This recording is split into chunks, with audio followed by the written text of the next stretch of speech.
प्रेम से बोलिए जय द्वारिकानाथ। हमारे YouTube चैनल हिंदू तीर्थ स्थल पर आपका स्वागत है। आदरणीय भक्तों, मैं आलोक तिवारी आपका अपने इस चैनल पर स्वागत करता हूं और इस समय हमारे चैनल पर हिंदुओं के 4 पावन धामों के बारे में संपूर्ण जानकारी प्रस्तुत की जा रही है। इस श्रृंखला में आज हम इस वीडियो के माध्यम से आपके सामने द्वितीय धाम द्वारिकानाथ धाम के बारे में संपूर्ण जानकारी लेकर के प्रस्तुत हुए हैं।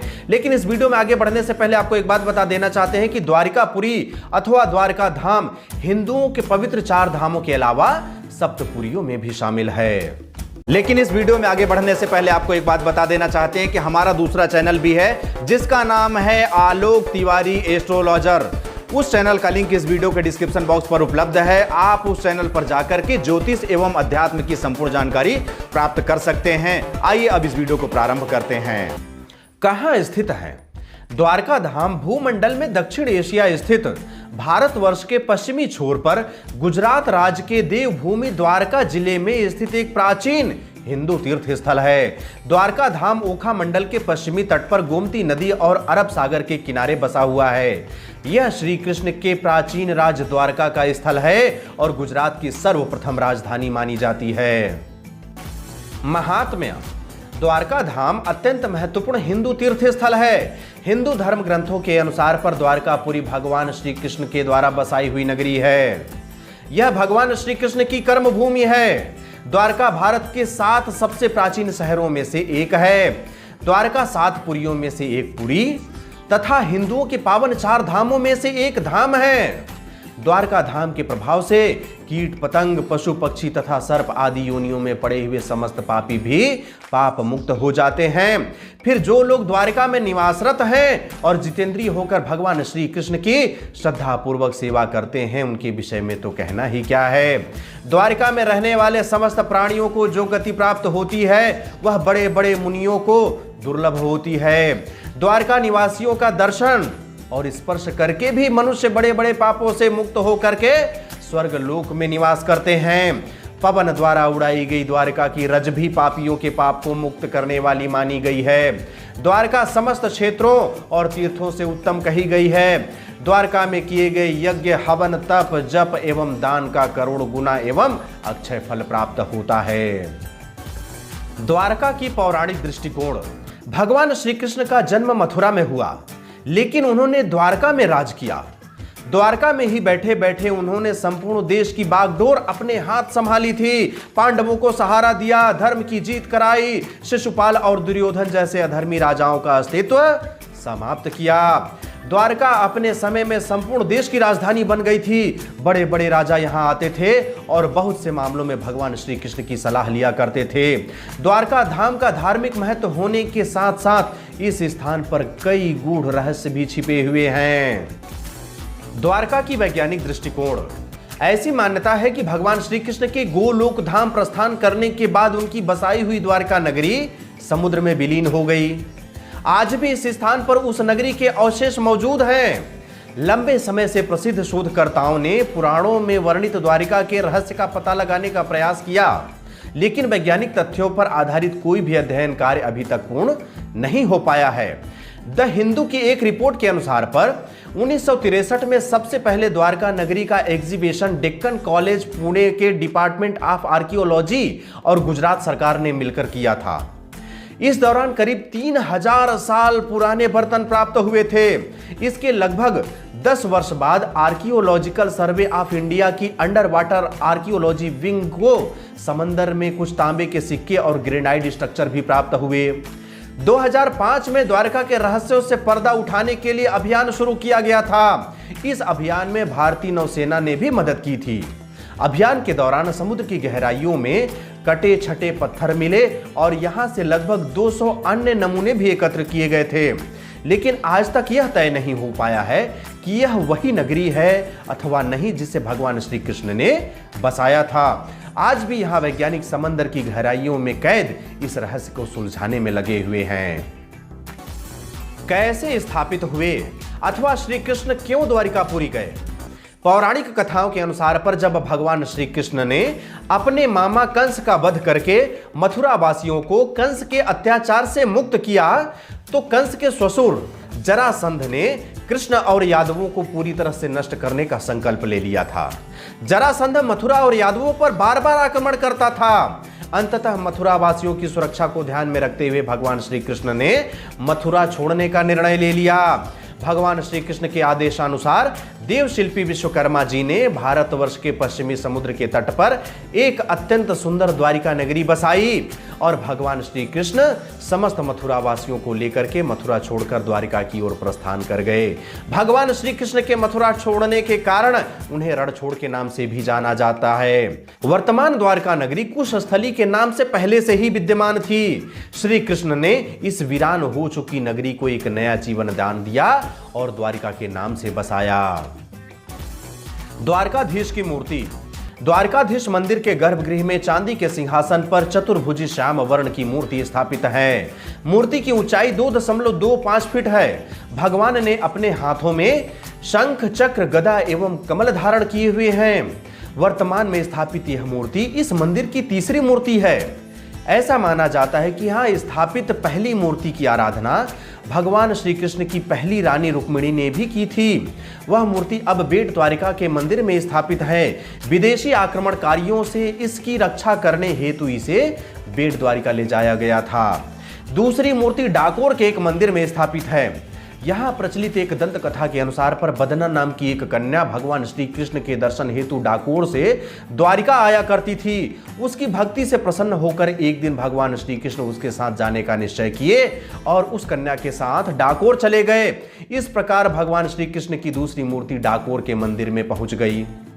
द्वारका के पुजारियों को दिव्य दृष्टि के माध्यम से यह ज्ञात हुआ कि सावित्री तालाब में भगवान श्री कृष्ण की एक और मूर्ति है। उन्होंने तुरंत तालाब की खुदाई करवाई, जहां से भगवान श्री कृष्ण की एक मूर्ति प्राप्त हुई।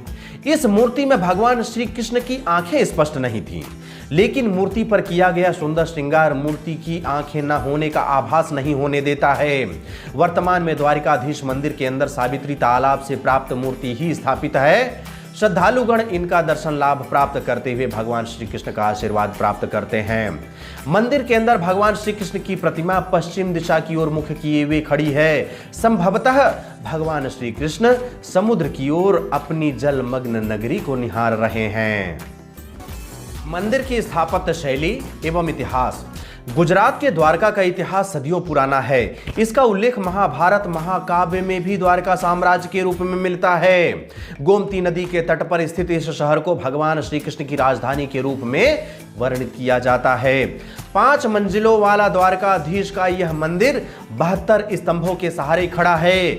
ऐसी मान्यता है कि मूल मंदिर का निर्माण कृष्ण के आवासीय महल के ऊपर श्री कृष्ण के पड़पोते वज्रनाभ के द्वारा किया गया था। 8वीं शताब्दी में आदि शंकराचार्य ने इस मंदिर का दौरा किया था।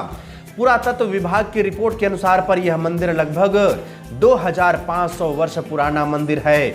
चालुक्य शैली में वर्तमान मंदिर का निर्माण 15वीं-16वीं शताब्दी के आसपास किया गया था। यह मंदिर पूर्व पश्चिम में 29 मीटर तथा उत्तर दक्षिण में 23 मीटर के क्षेत्रफल पर स्थापित है। इस मंदिर की ऊंचाई 78.3 मीटर है। मंदिर का निर्माण चूना एवं पत्थर से किया हुआ है, जो कि अभी भी प्राचीन स्थिति में ही विद्यमान है। मंदिर के शिखर पर 84 फुट लंबी ध्वजा लहराती रहती है, जो सूर्य और चंद्रमा को दर्शाता है। यह ध्वजा मंदिर से लगभग 10 किलोमीटर की दूरी से भी स्पष्ट दिखाई देता है। ऐसी मान्यता है कि यह ध्वजा यह दर्शाता है कि जब तक सूरज चंद्रमा रहेंगे तब तक भगवान श्री कृष्ण भी इस धरती पर रहेंगे। यह ध्वजा दिन में 5 बार बदली जाती है। मंदिर में 2 प्रवेश द्वार हैं। उत्तर द्वार मुख्य प्रवेश द्वार है, इसे मोक्ष द्वार कहा जाता है। यह प्रवेश द्वार मुख्य बाजार की ओर खुलता है। दक्षिण प्रवेश द्वार को स्वर्ग द्वार कहा जाता है। इस द्वार के बाहर 56 सीढ़ियां हैं जो गोमती नदी की ओर जाती हैं। दर्शन एवं पूजन का समय तथा क्रम। द्वारकाधीश मंदिर दर्शनार्थियों के दर्शन हेतु प्रातः 6:30 बजे से दोपहर 1 बजे तक तथा सायं 5 बजे से लेकर के रात्रि के 9:30 बजे तक खुला रहता है। मंदिर में होने वाले पूजन के क्रम एवं समय के बारे में जानकारी प्राप्त कर लेते हैं। प्रातः 6:30 बजे मंगला आरती, प्रातः 7 बजे से 8 बजे तक मंगला दर्शन, प्रातः 8 बजे से 9 बजे तक अभिषेक पूजा। इस समयावधि में दर्शन बंद रहता है। प्रातः 9 बजे से 9:30 बजे तक श्रृंगार दर्शन, प्रातः 9:30 बजे से 9:45 बजे तक स्नान भोग, इस समय भी दर्शन बंद रहता है। प्रातः 9:45 बजे से 10:15 बजे तक श्रृंगार दर्शन, प्रातः 10:15 बजे से 10:30 बजे तक श्रृंगार भोग, इस अवधि में भी दर्शन बंद रहता है। प्रातः 10:30 बजे से 10:45 बजे तक श्रृंगार आरती, प्रातः 10:45 बजे से 11:05 बजे तक दर्शन, दोपहर 11:05 बजे से दोपहर 11:20 बजे तक ग्वाल भोग, इस समय भी दर्शन बंद रहता है। दोपहर 11:20 बजे से 12 बजे तक दर्शन, दोपहर 12 बजे से 12:20 बजे तक राजभोग, इस समय भी दर्शन बंद रहता है। दोपहर 12:20 बजे से 1 बजे तक दर्शन, दोपहर 1 बजे अनोसर अर्थात दर्शन बंद कर दिया जाता है, मंदिर का पट बंद हो जाता है। सायं 5 बजे उत्थापम अर्थात प्रथम दर्शन, सायं 5:30 बजे से 5:45 बजे तक उत्थापम भोग, इस समयावधि में दर्शन बंद रहता है। सायं 5:45 बजे से 7:15 बजे तक दर्शन, सायं 7:15 बजे से 7:45 बजे तक संध्या आरती, सायं 7:45 बजे से 8 बजे तक दर्शन, सायं 8 बजे से 8:10 बजे तक शयन भोग, इस समयावधि में भी दर्शन बंद रहता है। सायं 8:10 बजे से रात्रि के 8:30 बजे तक दर्शन, रात्रि 8:30 बजे से 8:35 बजे तक शयन आरती, रात्रि 8:35 बजे से 9 बजे तक दर्शन, रात्रि 9 बजे से 9:20 बजे तक बंटा भोग, इस समयावधि में भी दर्शन बंद रहता है। रात्रि 9:20 बजे से 9:30 बजे तक दर्शन, रात्रि 9:30 बजे मंदिर का पट बंद हो जाता है और दर्शन भी बंद हो जाता है। निकटवर्ती तीर्थस्थल और मंदिर। द्वारिकाधीश मंदिर के आसपास विभिन्न दर्शनीय तीर्थ स्थल हैं, जैसे कि नागेश्वर ज्योतिर्लिंग, रुक्मणी मंदिर, गोपी तालाब, बेट द्वारिका इत्यादि महत्वपूर्ण तीर्थ स्थलों का दर्शन लाभ प्राप्त कर सकते हैं। इसके अलावा द्वारका शहर के अंदर भी विभिन्न धार्मिक तीर्थ स्थलों का दर्शन लाभ प्राप्त कर सकते हैं। आवागमन के साधन। यदि आप द्वारिका धाम में द्वारिकाधीश के दर्शन हेतु आना चाहते हैं तो विभिन्न साधनों के माध्यम से यहां तक बड़े ही आसानी से पहुंच सकते हैं। यदि निकटवर्ती रेलवे स्टेशन की बात करें तो रेलवे स्टेशन द्वारका, जो कि द्वारिकाधीश मंदिर से 2.1 किलोमीटर की दूरी पर स्थित है। निकटवर्ती हवाई अड्डे की बात करें तो जामनगर एयरपोर्ट जामनगर, जो कि द्वारिकाधीश मंदिर से मात्र 126 किलोमीटर की दूरी पर स्थित है। रेलवे स्टेशन और हवाई अड्डे से आप स्थानीय साधनों की सहायता से द्वारकाधीश मंदिर तक बहुत ही आसानी से पहुंच सकते हैं। द्वारका धाम सड़क मार्ग के माध्यम से संपूर्ण भारतवर्ष से बहुत अच्छी तरह से जुड़ा हुआ है।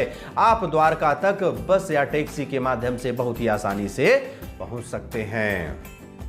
इस तरह से इस वीडियो के माध्यम से आपके सामने द्वारकाधीश द्वारका धाम के बारे में संपूर्ण जानकारी प्रस्तुत की गई। मैं आशा करता हूं कि यह जानकारी आपको पसंद आई होगी।